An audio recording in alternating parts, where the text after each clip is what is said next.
দেখুন গাইজ, দেখুন এই বাপ আর মেয়ের রহস্যটা দেখুন।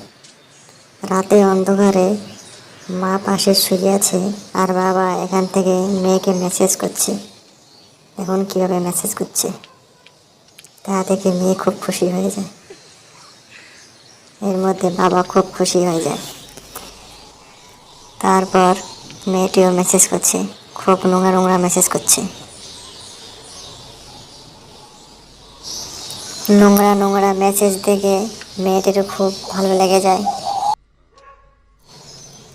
পাশে স্ত্রীকে ঘুম পাড়িয়ে দেখুন মেয়ের সাথে কীভাবে নোংরা নোংরা মেসেজ করছে, যেটা ভাবা অসম্ভব। এরপর মেয়েটি যা করলো, তার মাঝরাতে নোংরাভাবে তার বাবাকে কল করলো, ভিডিও কল। তার বাবা দেখে খুব অবাক হয়ে যায়। তারপর ওর মা জেগে যায়।